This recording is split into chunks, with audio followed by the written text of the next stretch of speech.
You are watching this at the exact moment the supercar world is being turned upside down. Ferrari sales growth has slowed for the first time in almost a decade. That is not a coincidence, and this video is going to show you why.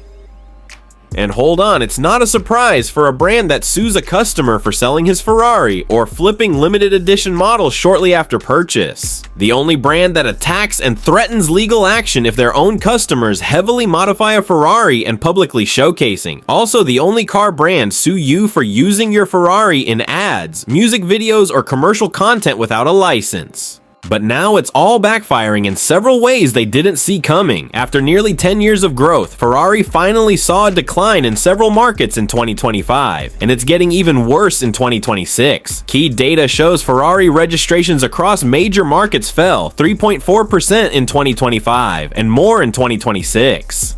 In the United States, Ferrari had its biggest market, declined about 3.8%. Even Ferrari CEO himself is shocked because they didn't see this coming either. And for the first time in over 2 decades of production, Ferrari sales dropped dramatically by 29% in the UK. And while there are multiple factors behind those numbers, one thing is becoming impossible to ignore. The way Ferrari treats its customers is actively pushing people away. When buyers start asking whether Ferrari sees them as owners or just as temporary custodians of a car that the company still controls, confidence breaks down. That erosion in trust is now showing up directly in which models people are willing to pay for. And the Ferrari 296 GTB is at the center of that conversation. This year alone, more than 50 cars were listed for sale under MSRP. For Ferrari, this is unusual because normally Ferraris increase in value or at least hold MSRP, so when they drop below MSRP, it signals oversupply or weak demand. This video is going to walk you through exactly why the Ferrari 296 GTB resale value is collapsing, why the car is struggling to sell at a level nobody inside Ferrari expected, and how Matt Armstrong's rebuild story is pulling back the curtain on something much bigger than one totaled supercar. Before we get into it, hit subscribe right now, share this video, and smash that like button. So let's start with the structural problems. There are several of them stacking on top of each other, and that combination is what makes the 296 GTB situation so serious. The first and biggest issue is something Ferrari did not fully anticipate when they designed this car. Ferrari fans genuinely dislike the V6.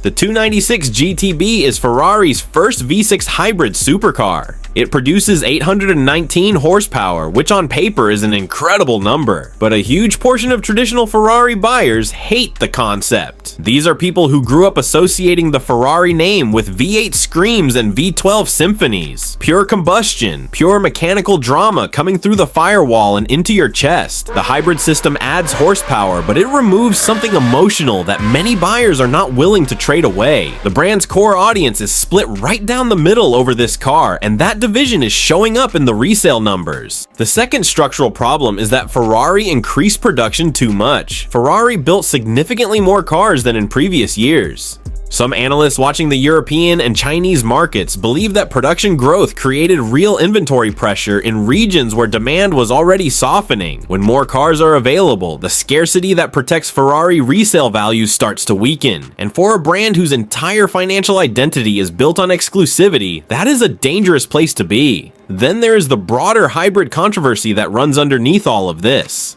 Ferrari is pushing hybrid technology aggressively across its entire lineup. Their internal roadmap targets a future where 40% of cars are combustion, 40% are hybrid, and 20% are fully electric. That is where they are heading by 2030. But a significant portion of Ferrari's most loyal collectors do not want that future. They want naturally aspirated engines. They want analog driving. They want machines that do not feel like software platforms dressed in Italian bodywork, and that tension between where Ferrari is going and what its most passionate customers actually want is creating friction that did not exist 5 years ago.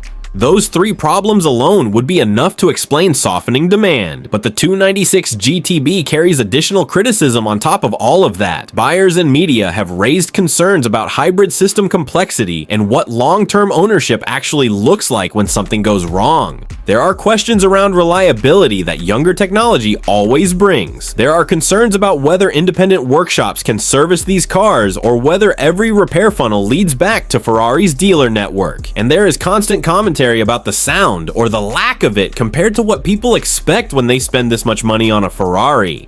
Even the small stories hurt the 296 right now. Ferrari issued a do not drive notice for a number of 296 GTB and GTS models after an oil leak was identified as creating a fire risk. These stories spread online at speed. One headline about a do not drive order on a six-figure supercar travels further and faster than any marketing campaign Ferrari runs. It does not take many stories like that to change how a prospective buyer feels when they are about to wire money for one. And then the financial markets started paying attention. Ferrari's share price dropped sharply during 2025. The company experienced its largest single stock decline since its 2016 IPO after investor concerns about pricing power and demand signals started surfacing. Ferrari is still an extraordinarily profitable company, but when stock investors start questioning confidence in a luxury brand, it reflects something real happening underneath the surface. The people with the most information are starting to wonder.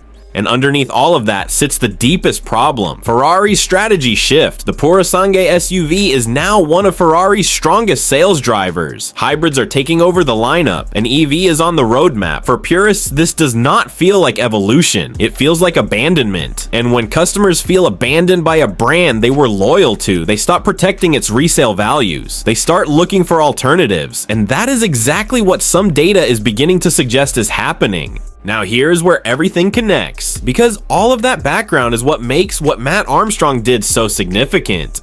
Matt Armstrong bought a salvage title Ferrari 296 GTB, a car that had been written off. He rebuilt it. Mechanically, he restored the car. His audience watched the entire journey.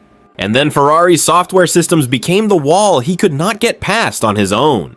Because modern supercars like the 296 GTB are not just mechanical machines anymore, they are rolling software platforms. The hybrid battery management system, the fault codes, the crash data stored in the control units, all of it lives behind manufacturer-controlled diagnostic access that independent builders cannot reach without Ferrari's cooperation. Matt could fix the physical car, but the software systems that decide whether this car is allowed to function fully still answer to Ferrari, not to the person who owns the car.